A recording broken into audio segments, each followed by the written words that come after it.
ವೀಕ್ಷಕರೇ, ರಿಪಬ್ಲಿಕ್ ಡಿಜಿಟಲ್ಗೆ ಸ್ವಾಗತ. ನಾನು ರೂಪಾ ಚಂದ್ರು. ಈಗಾಗಲೇ ಖಮೇನಿ ಮೃತಪಟ್ಟಿರುವ ವಿಚಾರಕ್ಕೆ ಸಂಬಂಧಪಟ್ಟಂತೆ ಒಂದು ಕಡೆ ಇರಾನಿಯನ್ನರು ಎಲ್ಲೋ ಒಂದು ಕಡೆ ದಿಗ್ಭ್ರಾಂತರಾಗಿದ್ದಾರೆ. ಸರ್ವೋಚ್ಚ ನಾಯಕನ ಅಗಲಿಕೆಯಿಂದ ರೋಧಿಸ್ತಾ ಇದ್ದಾರೆ. ಅದರ ಜೊತೆಗೆ ಸರಿಸುಮಾರು 3 ದಶಕಗಳ ಖಮೇನಿ ಆಡಳಿತದಲ್ಲಿ ಇರಾನ್ ಪರಿಸ್ಥಿತಿ ಹೇಗಿತ್ತು? ಆಯತ್ತುಲ್ಲಾ ಅಲಿ ಖಮೇನಿ ಇರಾನ್ನ ಅತ್ಯಂತ ಪ್ರಭಾವಶಾಲಿಯ ಶಿಯಾ ಧರ್ಮಗುರು, ಇರಾನ್ನ ದೀರ್ಘಕಾಲದ ಸರ್ವೋಚ್ಚ ನಾಯಕ, ಇಸ್ಲಾಮಿಕ್ ರಿಪಬ್ಲಿಕ್ ಆಫ್ ಇರಾನ್ನ ಅತ್ಯಂತ ಶಕ್ತಿಶಾಲಿ ವ್ಯಕ್ತಿಯಾಗಿದ್ರು. ಧಾರ್ಮಿಕ ಮತ್ತು ರಾಜಕೀಯ ಅಧಿಕಾರವನ್ನ ಒಗ್ಗೂಡಿಸಿಕೊಂಡು ಇರಾನ್ನಲ್ಲಿ ಇಸ್ಲಾಮಿಕ್ ಆಡಳಿತವನ್ನ ದೃಢಪಡಿಸುವಲ್ಲಿ ಪ್ರಮುಖ ಪಾತ್ರವನ್ನ ವಹಿಸಿದ್ರು. ಇನ್ನು ಮಧ್ಯಪ್ರಾಚ್ಯದಲ್ಲಿ ಅತಿ ಹೆಚ್ಚು ಕಾಲ ಸೇವೆ ಸಲ್ಲಿಸಿದ ರಾಷ್ಟ್ರದ ಮುಖ್ಯಸ್ಥ ಮತ್ತು ಶಾ ಮೊಹಮ್ಮದ್ ರೆಜಾ ಪಹ್ಲವಿ ನಂತರ ಅತಿ ಹೆಚ್ಚು ಕಾಲ ಸೇವೆ ಸಲ್ಲಿಸಿದ ಇರಾನ್ನ ನಾಯಕ ಅನ್ನುವ ಹೆಗ್ಗಳಿಕೆಗೂ ಕೂಡ ಪಾತ್ರರಾಗಿದ್ರು. ಖಮೇನಿ ಕುಟುಂಬದಲ್ಲಿ ಜನಿಸಿದ ಇವರು ಅಮೆರಿಕ ಮತ್ತು ಇಸ್ರೇಲ್ ನಡೆದ ವೈಮಾನಿಕ ದಾಳಿಯಲ್ಲಿ ಇರಾನ್ ಸರ್ವೋಚ್ಚ ನಾಯಕ ಆಯತುಲ್ಲಾ ಅಲಿ ಖಮೇನಿ ಮೃತಪಟ್ಟಿದ್ದಾರೆ. ಖಮೇನಿ ಸಾವು ದೃಢಪಡಿಸಿರುವಂತಹ ಇರಾನ್ ಸರ್ಕಾರಿ ಮಾಧ್ಯಮಗಳು ದೇಶ ರಕ್ಷಣೆಯಲ್ಲಿ ನಮ್ಮ ಕ್ರಾಂತಿಕಾರಿ ನಾಯಕ ಹುತಾತ್ಮರಾಗಿದ್ದಾರೆ ಅಂತ ಸ್ಪಷ್ಟಪಡಿಸಿದ್ದಾರೆ. ಇನ್ನು ಖಮೇನಿ ಸಾವಿನಿಂದ ಇರಾನ್ನಲ್ಲಿ ಸುದೀರ್ಘ ಆಡಳಿತದ ಇತಿಹಾಸಕ್ಕೆ ಅಧಿಕೃತವಾಗಿ ತೆರೆಬಿದ್ದಂತಾಗಿದೆ. ತಮ್ಮ ಆಡಳಿತದ ಬಹುಭಾಗವನ್ನ ಅಮೆರಿಕ ಮತ್ತು ಇಸ್ರೇಲ್ ವಿರುದ್ಧದ ವೈರತ್ವದಲ್ಲೇ ಕಳೆದಂತ ಆಯತುಲ್ಲಾ ಅಲಿ ಖಮೇನಿ ಕಡೆಗೆ ಆ ವೈರತ್ವಕ್ಕಾಗಿಯೇ ಜೀವವನ್ನ ಇಲ್ಲಿ ತೆತ್ತಿದ್ದಾರೆ.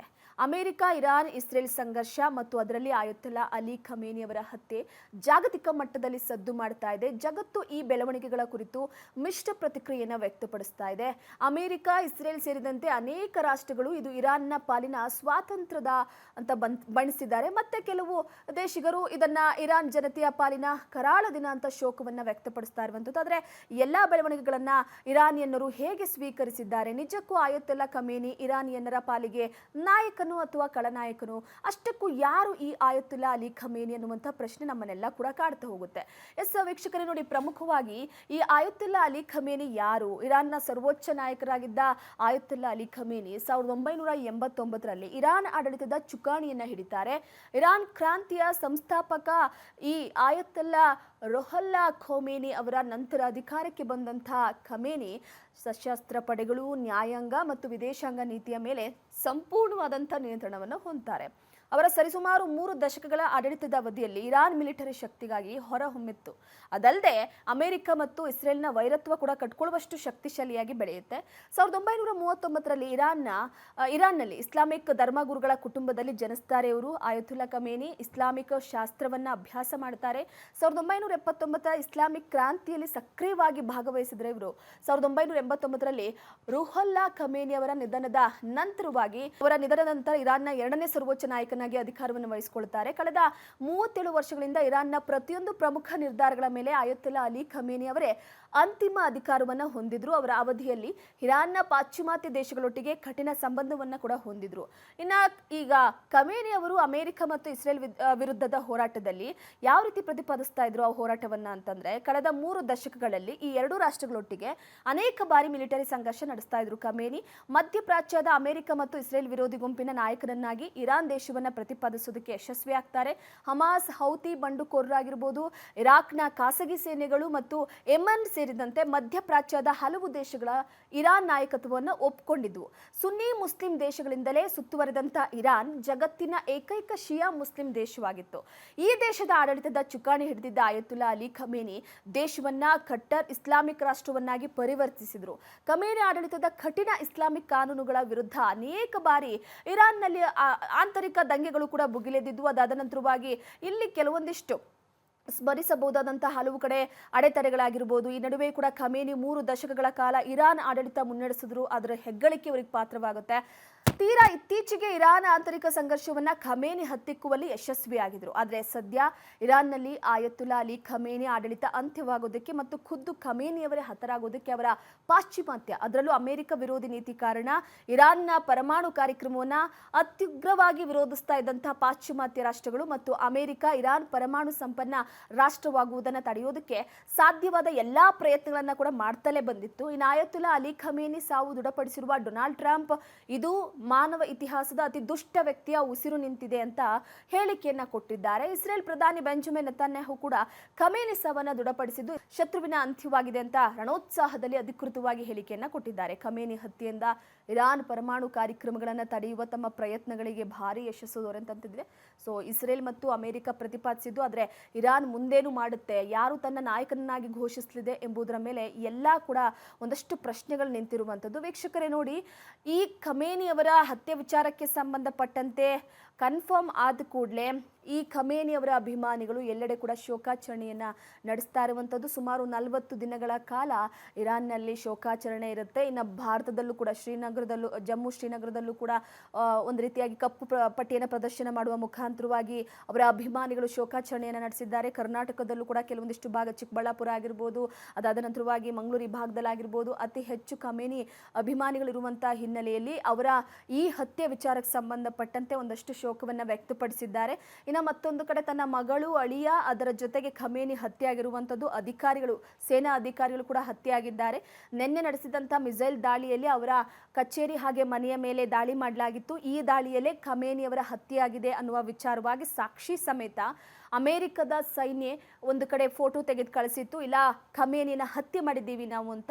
ಇನ್ನು ಖಮೇನಿ ಹತ್ಯೆ ವಿಚಾರಕ್ಕೆ ಸಂಬಂಧಪಟ್ಟಂತೆ ಡೊನಾಲ್ಡ್ ಟ್ರಂಪ್ ಕೂಡ ಹೇಳಿಕೆ ಕೊಟ್ಟಿದ್ರು, ನಾನು ಅವರನ್ನ ಹತ್ಯೆ ಮಾಡೇ ಮಾಡ್ತೀನಿ ಅಂತ ಹೇಳಿ. ಸೊ ಫೈನಲಿ ಅಮೆರಿಕ ತನ್ನ ಮಾತನ್ನ ಇಲ್ಲಿ ಉಳಿಸ್ಕೊಂಡಿದೆ. ಖಮೇನಿ ಹತ್ಯೆ ಆಗಿದೆ. ಈ ಹಿನ್ನೆಲೆಯಲ್ಲಿ ನೆಕ್ಸ್ಟ್ ಯಾರಾಗ್ತಾರೆ ಉತ್ತರಾಧಿಕಾರಿ ಅನ್ನುವಂಥ ಒಂದು ಪ್ರಶ್ನೆ ಸದ್ಯ ಕಾಡ್ತಾ ಇದೆ. ಅದರ ಜೊತೆಗೆ ಖಮೇನಿ ನಡೆದು ಬಂದಂಥ ಹಾದಿ ಆಗಿರ್ಬೋದು, ಮತ್ತು ಅಭಿಮಾನಿಗಳ ಗಳಿಕೆಯ ವಿಚಾರಕ್ಕೆ ಸಂಬಂಧಪಟ್ಟಂತೆ ನಿಜವಾಗ್ಲೂ ಕೂಡ ಖಮೇನಿ ಅನ್ನುವಂಥ ಒಬ್ಬ ನಾಯಕನ ವಿಚಾರವಾಗಿ ಈಗ ಅವರ ಅಭಿಮಾನಿಗಳೆಲ್ಲ ಕೂಡ ಕಳೆದುಕೊಂಡು ಕಣ್ಣೀರಿನ ಶೋಕ ಸಾಗರದಲ್ಲಿ ಮುಳುಗಿದ್ದಾರೆ. ನೋಡೋಣ ನೆಕ್ಸ್ಟ್ ಯಾರಾಗ್ತಾರೆ ಉತ್ತರಾಧಿಕಾರಿ, ಈ ವಿಚಾರಕ್ಕೆ ಸಂಬಂಧಪಟ್ಟಂತೆ ಏನಾಗಬಹುದು ಅನ್ನುವಂಥದ್ದನ್ನು. ನೋಡ್ತಾ ಇರಿ ರಿಪಬ್ಲಿಕ್ ಕನ್ನಡ, ಇದು ನಿಮ್ಮ ಧ್ವನಿ. ನಮಸ್ಕಾರ ವೀಕ್ಷಕರೇ, ರಿಪಬ್ಲಿಕ್ ಡಿಜಿಟಲ್ಗೆ ಸ್ವಾಗತ. ನಾನು ರೂಪಾ ಚಂದ್ರು. ಈಗಾಗಲೇ ಖಮೇನಿ ಮೃತಪಟ್ಟಿರುವ ವಿಚಾರಕ್ಕೆ ಸಂಬಂಧಪಟ್ಟಂತೆ ಒಂದು ಕಡೆ ಇರಾನಿಯನ್ನರು ಎಲ್ಲೋ ಒಂದು ಕಡೆ ದಿಗ್ಭ್ರಾಂತರಾಗಿದ್ದಾರೆ. ಸರ್ವೋಚ್ಚ ನಾಯಕನ ಅಗಲಿಕೆಯಿಂದ ರೋಧಿಸ್ತಾ ಇದ್ದಾರೆ. ಅದರ ಜೊತೆಗೆ ಸರಿಸುಮಾರು 3 ದಶಕಗಳ ಖಮೇನಿ ಆಡಳಿತದಲ್ಲಿ ಇರಾನ್ ಪರಿಸ್ಥಿತಿ ಹೇಗಿತ್ತು?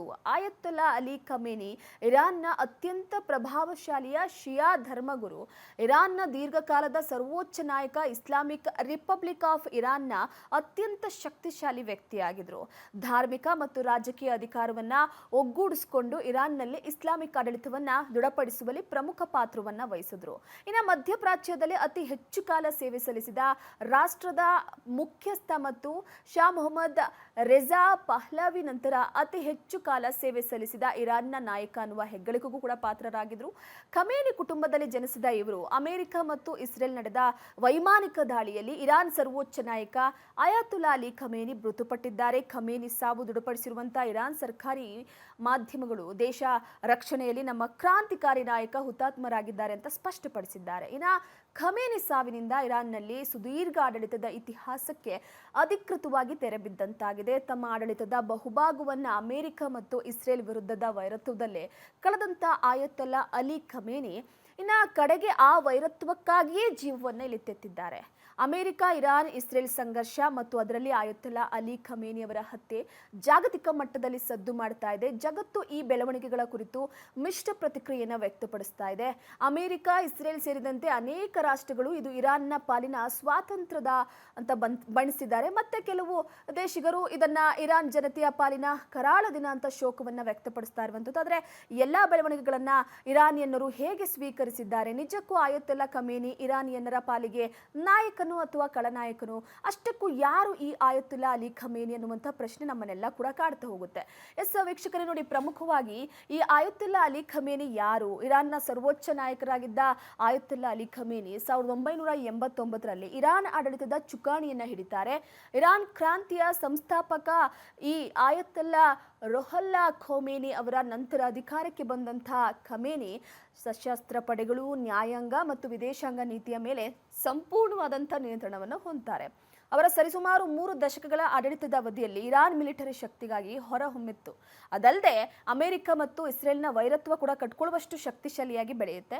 1939ರಲ್ಲಿ ಇರಾನ್ನಲ್ಲಿ ಇಸ್ಲಾಮಿಕ್ ಧರ್ಮಗುರುಗಳ ಕುಟುಂಬದಲ್ಲಿ ಜನಿಸ್ತಾರೆ ಇವರು. ಆಯತುಲ್ಲಾ ಖಮೇನಿ ಇಸ್ಲಾಮಿಕ್ ಶಾಸ್ತ್ರವನ್ನ ಅಭ್ಯಾಸ ಮಾಡ್ತಾರೆ.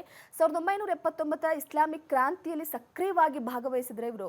1989ರಲ್ಲಿ ರುಹುಲ್ಲಾ ಖಮೇನಿ ಅವರ ನಿಧನದ ನಂತರ ಇರಾನ್ನ 2ನೇ ಸರ್ವೋಚ್ಚ ನಾಯಕನಾಗಿ ಅಧಿಕಾರವನ್ನು ವಹಿಸಿಕೊಳ್ಳುತ್ತಾರೆ. ಕಳೆದ 37 ವರ್ಷಗಳಿಂದ ಇರಾನ್ನ ಪ್ರತಿಯೊಂದು ಪ್ರಮುಖ ನಿರ್ಧಾರಗಳ ಮೇಲೆ ಆಯತುಲ್ಲಾ ಅಲಿ ಖಮೇನಿ ಅವರೇ ಅಂತಿಮ ಅಧಿಕಾರವನ್ನು ಹೊಂದಿದ್ರು. ಅವರ ಅವಧಿಯಲ್ಲಿ ಇರಾನ್ನ ಪಾಶ್ಚಿಮಾತ್ಯ ದೇಶಗಳೊಟ್ಟಿಗೆ ಕಠಿಣ ಸಂಬಂಧವನ್ನು ಕೂಡ ಹೊಂದಿದ್ರು.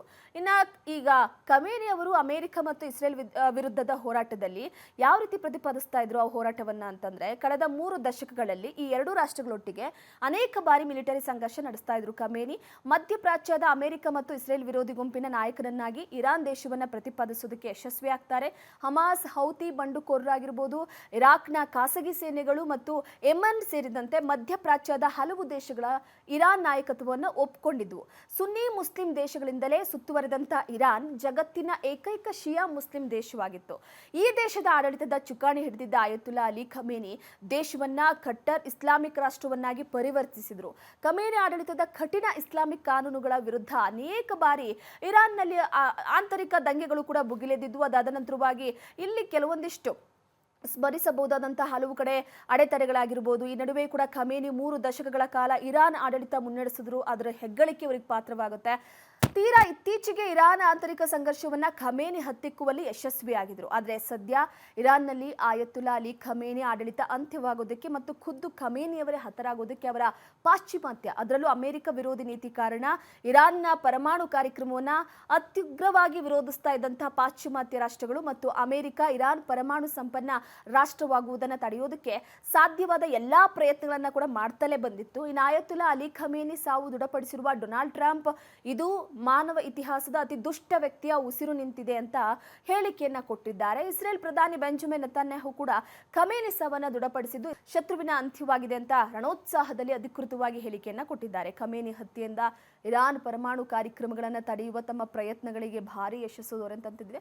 ಸೊ ಇಸ್ರೇಲ್ ಮತ್ತು ಅಮೆರಿಕ ಪ್ರತಿಪಾದಿಸಿದ್ದು, ಆದರೆ ಇರಾನ್ ಮುಂದೇನು ಮಾಡುತ್ತೆ, ಯಾರು ತನ್ನ ನಾಯಕನನ್ನಾಗಿ ಘೋಷಿಸಲಿದೆ ಎಂಬುದರ ಮೇಲೆ ಎಲ್ಲ ಕೂಡ ಒಂದಷ್ಟು ಪ್ರಶ್ನೆಗಳು ನಿಂತಿರುವಂಥದ್ದು. ವೀಕ್ಷಕರೇ ನೋಡಿ, ಈ ಖಮೇನಿ ಅವರ ಹತ್ಯೆ ವಿಚಾರಕ್ಕೆ ಸಂಬಂಧಪಟ್ಟಂತೆ ಕನ್ಫರ್ಮ್ ಆದ ಕೂಡಲೇ ಈ ಖಮೇನಿ ಅವರ ಅಭಿಮಾನಿಗಳು ಎಲ್ಲೆಡೆ ಕೂಡ ಶೋಕಾಚರಣೆಯನ್ನು ನಡೆಸ್ತಾ ಇರುವಂಥದ್ದು. ಸುಮಾರು 40 ದಿನಗಳ ಕಾಲ ಇರಾನ್ನಲ್ಲಿ ಶೋಕಾಚರಣೆ ಇರುತ್ತೆ. ಇನ್ನು ಭಾರತದಲ್ಲೂ ಕೂಡ ಜಮ್ಮು ಶ್ರೀನಗರದಲ್ಲೂ ಕೂಡ ಒಂದು ರೀತಿಯಾಗಿ ಕಪ್ಪು ಪಟ್ಟಿಯನ್ನು ಪ್ರದರ್ಶನ ಮಾಡುವ ಮುಖಾಂತರವಾಗಿ ಅವರ ಅಭಿಮಾನಿಗಳು ಶೋಕಾಚರಣೆಯನ್ನು ನಡೆಸಿದ್ದಾರೆ. ಕರ್ನಾಟಕದಲ್ಲೂ ಕೂಡ ಕೆಲವೊಂದಿಷ್ಟು ಭಾಗ, ಚಿಕ್ಕಬಳ್ಳಾಪುರ ಆಗಿರ್ಬೋದು, ಅದಾದ ನಂತರವಾಗಿ ಮಂಗಳೂರು ಭಾಗದಲ್ಲಾಗಿರ್ಬೋದು, ಅತಿ ಹೆಚ್ಚು ಖಮೇನಿ ಅಭಿಮಾನಿಗಳಿರುವಂತಹ ಹಿನ್ನೆಲೆಯಲ್ಲಿ ಅವರ ಈ ಹತ್ಯೆ ವಿಚಾರಕ್ಕೆ ಸಂಬಂಧಪಟ್ಟಂತೆ ಒಂದಷ್ಟು ಶೋಕವನ್ನು ವ್ಯಕ್ತಪಡಿಸಿದ್ದಾರೆ.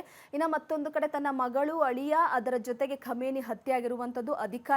ಸೇನಾ ಅಧಿಕಾರಿಗಳು ಕೂಡ ಹತ್ಯೆಯಾಗಿದ್ದಾರೆ.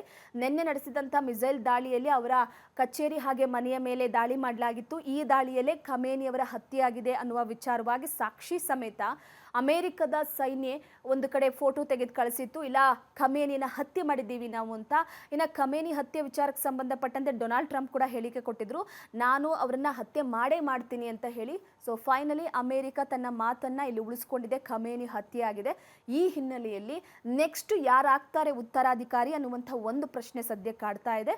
ಅದರ ಜೊತೆಗೆ ಖಮೇನಿ ನಡೆದು ಬಂದಂತಹ ಹಾದಿ ಆಗಿರ್ಬೋದು, ಮತ್ತು ಅಭಿಮಾನಿಗಳ ಗಳಿಕೆಯ ವಿಚಾರಕ್ಕೆ ಸಂಬಂಧಪಟ್ಟಂತೆ ನಿಜವಾಗ್ಲೂ ಕೂಡ ಖಮೇನಿ ಅನ್ನುವಂಥ ಒಬ್ಬ ನಾಯಕರ ವಿಚಾರವಾಗಿ ಈಗ ಅವರ ಅಭಿಮಾನಿಗಳೆಲ್ಲ ಕೂಡ ಕಳೆದುಕೊಂಡು ಕಣ್ಣೀರಿನ ಶೋಕ ಸಾಗರದಲ್ಲಿ ಮುಳುಗಿದ್ದಾರೆ. ನೋಡೋಣ ನೆಕ್ಸ್ಟ್ ಯಾರಾಗ್ತಾರೆ ಉತ್ತರಾಧಿಕಾರಿ, ವಿಚಾರಕ್ಕೆ ಸಂಬಂಧಪಟ್ಟಂತೆ ಏನಾಗಬಹುದು ಅನ್ನುವಂಥದ್ದನ್ನು. ನೋಡ್ತಾ ಇರಿ ರಿಪಬ್ಲಿಕ್ ಕನ್ನಡ, ಇದು ನಿಮ್ಮ ಧ್ವನಿ.